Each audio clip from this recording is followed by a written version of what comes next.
All right, guys. Fuller coming to you with another video, and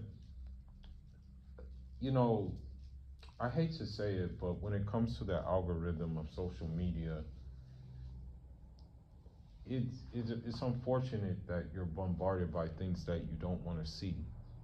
It seems like the algorithm, when you're, for example, if you're researching for a certain thing, and after you find that certain thing, it appears that the opposite comes up.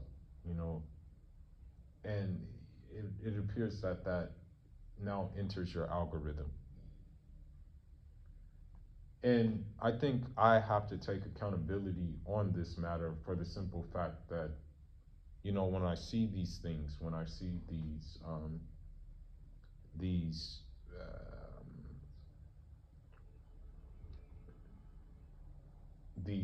posts, and I comment against the posts, that's, I guess that's why that thing keeps on appearing, because I'm commenting on that post. But the problem is, it's like I want to stop commenting on that post, but it's just sometimes it'd be so difficult not to do it because of the shenanigans which are happening. You'd be wanting not to comment, but then it's like, bro, it'd be hard not to comment, you know, because you yourself, what they're doing is wrong. What they're pushing is wrong. Especially, for example, the Karen converts to Islam, what they're pushing is wrong. The Ken and the Brad converts to Islam, what they're pushing is wrong, because it's unfortunate that they enter the religion in a sense of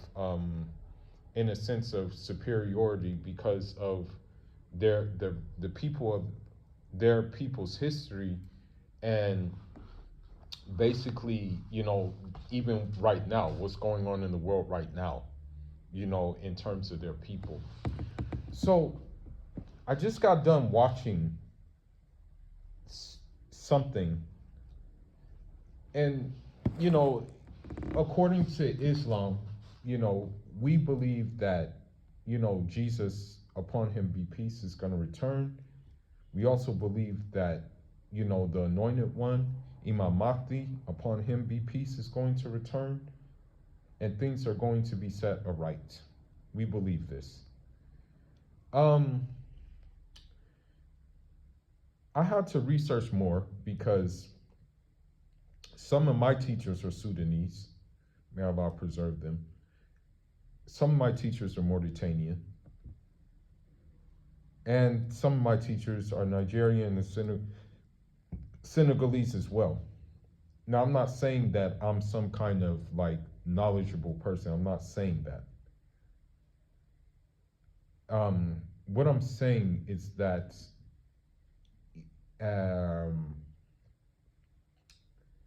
we talk about different things. And so I was watching a documentary about the Mahdist movement in Sudan against British colonialism. Now, the guy who did the Mahdist movement, his name was Mohammed ibn Ahmed, and, he was a religious man, very devoted to the religion. He just, focused on that.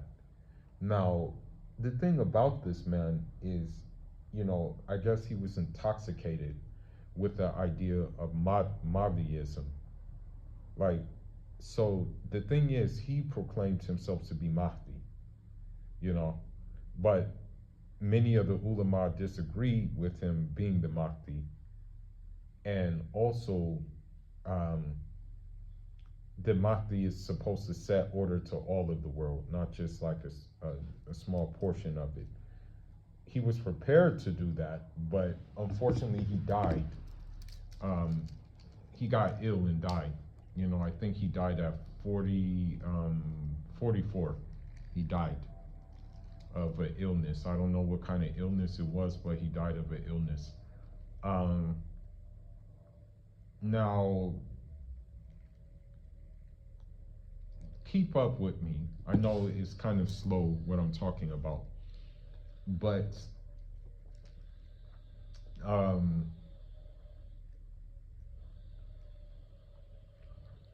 the thing is the odds were against the man, but he still did significant things. Okay. How this relates to me is the fact that he sought help from neighboring tribes, including my tribe, Fulani. And people from Chad, Nigeria, Cameroon, Mali, uh, in these areas joined his ranks in order to fight against two colonialisms. Okay, and this is the problem. And this is going to be the root which I'm getting into when it comes to what I'm talking about.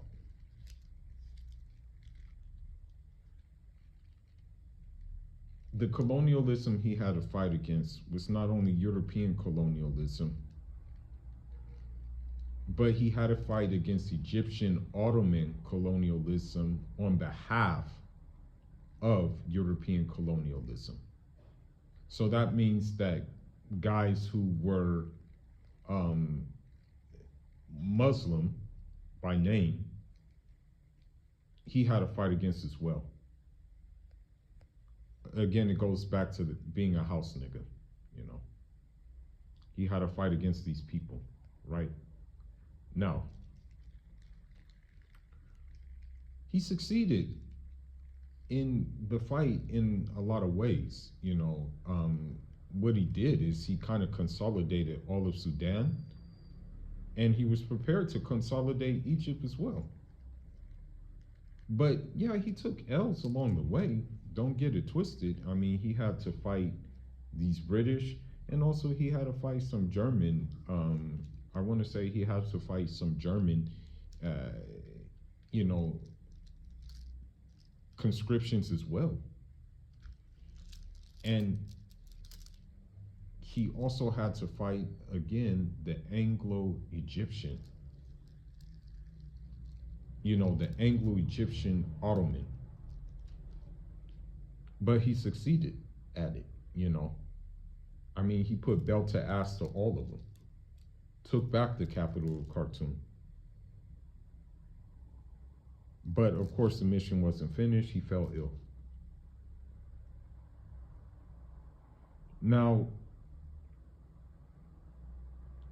what I want to talk about is the current fight right now.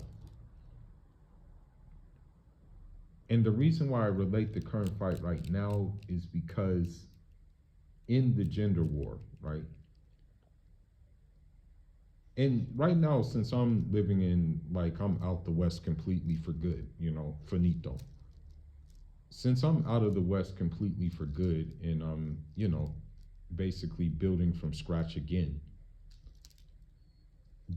it doesn't concern me really, but I'm just reporting on it because of the simple fact I'm reflecting on certain things that maybe I wasn't able to reflect on in the West because I was so much involved in the stupid shenanigans of the West, okay? Now,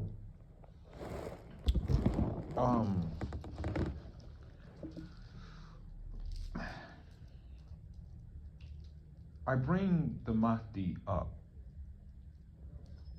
You know, the Sudanese Mahdi. I'm not going to call him the Mahdi. I bring the Mahdi up because the words, "it be your own," come to mind. Not only does the Muslim or even the non-white, non-Muslim, not only is he fighting the mayonnaise man, but he also has to fight his own most of the time. And the reason why I say this is because if you look on social media, if you look on Instagram, TikTok, or a page like that, 9 times out of 10, you will see a Muslim simp trying to reinvent the wheel of Islam, trying to reinvent the wheel to cater to women who basically did things that they had no business doing, but now think that they're justified in acting a certain way based on those things that they did that they weren't supposed to be doing. Okay? So what happens, including, there's this one woman, she's single mom, okay? She's a single mom.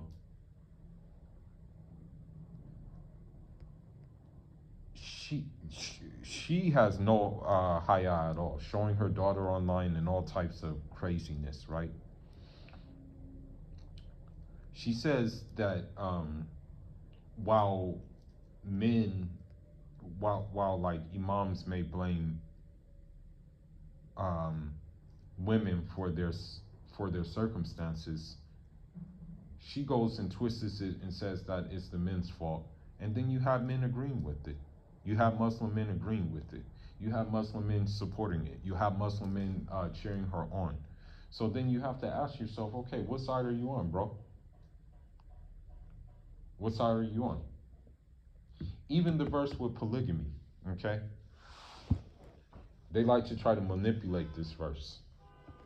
But you have men who try to manipulate this verse in a way that says, oh, polygamy is outlawed. You have men who do that. You have men who say, no, you can't do polygamy because this is what was said in the verse. And when it says you cannot treat them equally, it does not mean that at face value.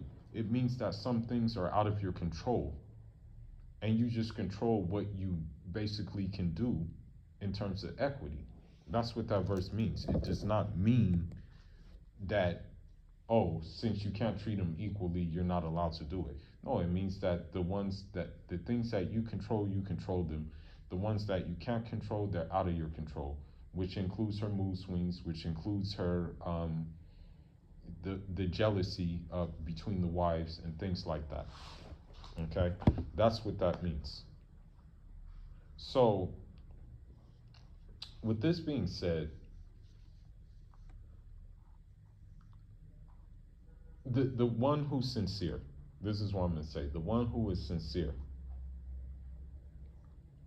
there's going to be an uphill battle in this regards.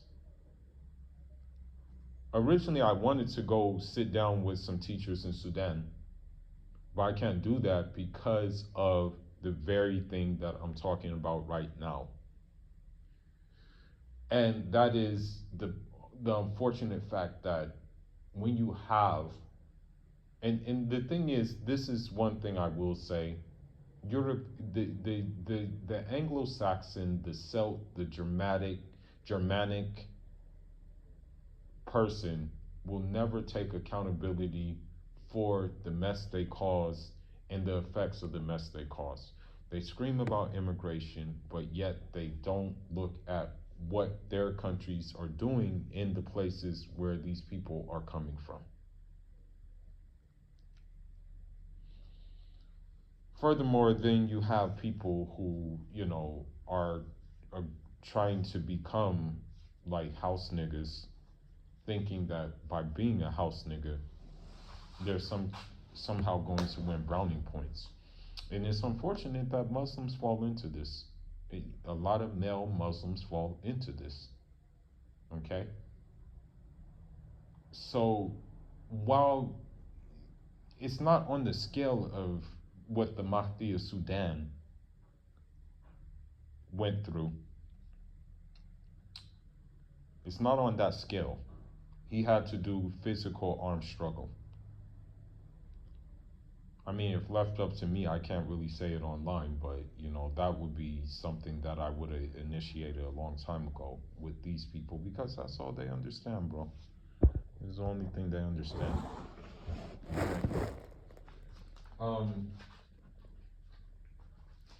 Now, what we need to do, basically, but this is again the problem. And I'm gonna end it. I'm gonna end it by saying this. I'm gonna end this video by saying this. What we need to do is we need to go back to the original sources of the religion, really learn those sources, and then really act upon what we're learning. Okay? We need to do that. But the problem is the uphill battle you face is, unfortunately, I'm just gonna say this, okay? I'm just gonna be real. Social media is a very misandrous place, okay? So even if you do want to get the right message out, you're up against an algorithm that is going to conceal the right message, okay? So this is what I'm saying, because the right message is, I hate to say it, but it's going to be boring to a lot of these people, you know? Because the thing is, if you look at the original sources, everything is needed. Everything that's needed is in those original sources. It's just the issue being that, the issue being that the original sources don't align to the narrative. That's the problem. That in itself is the problem. Is the original sources don't align to the narrative. So this is why we're having this uphill battle right now. Okay. It's a very uphill battle, unfortunately. So like the Mahdi, you're not only up against the European, but you're up against your own. And for some reason, I don't know why. I don't know why. I'll end it on this note too. I don't know why, but a lot of the male feminists is coming from the South Asian Muslim community the most. I'm seeing it the most from them. I don't know why it's that way, but it just seems that way. Um, and so, with that being said, all I gotta say is for us, buckle up. You know, I don't know if the Mahdi is here yet and hasn't made his appearance be known, but just just be on the lookout for it to happen. Just be on the lookout for it to happen, because every day I'm seeing something new that's deteriorating.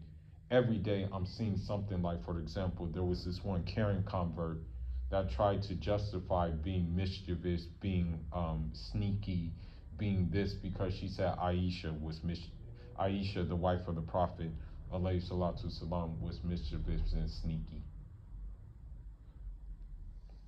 So I hate to say it, you're gonna see more of this.